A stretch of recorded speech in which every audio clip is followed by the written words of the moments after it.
Waziri wa Elimu na Mafunzo ya Amali Zanzibar, Mheshimiwa Leila Mohamed Musa, amewataka walimu nchini kuthamini na kutunza misaada wanayopewa ili iweze kutumika kwa manufaa ya wanafunzi na kufikia malengo yaliyokusudiwa.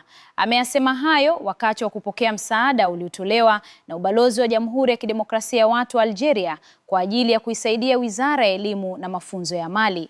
Msaada huo unajumuisha vifaa mbalimbali vya kufundishia na kujifunzia vitakavyotumika katika skuli ya wanawake Bembela iliyopo wilaya ya Mjini, mkoa wa Mjini Magharibi, Unguja.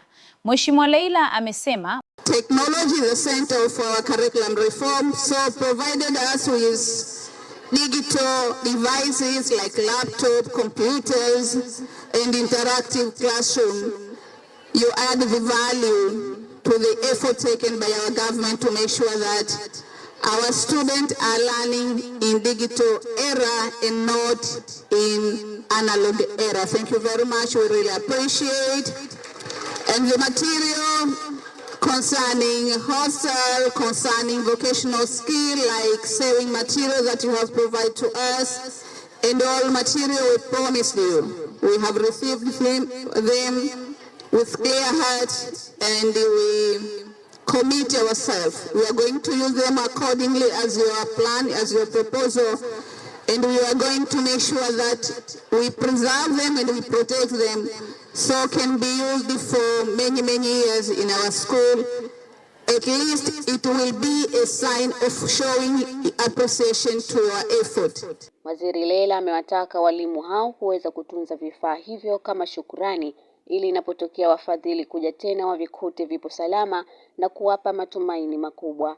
Tumeletewa vifaa hivi, tuvitunze, tuvitumie na tuvienzi kama kutoa shukurani kwa partner wetu hawa, ili mara nyingine watakapokuja 5 years, 10 years wakavikuta bado vipo, itakuwa ni alama nzuri.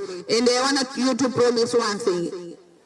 Every single item that will exist, maybe for the matrix will be used by students, but those machines we are going to label the name of Algeria to show that has been provided, donated by your good country here.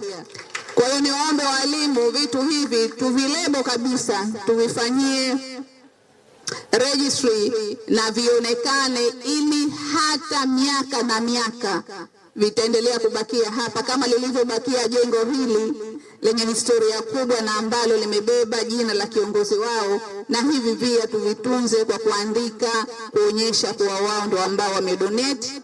Wanafunzi, mmefurahi mpoambao mmeletea magodoro. Si magodoro ya kupiga usingizi, ni magodoro ya kupumzikia.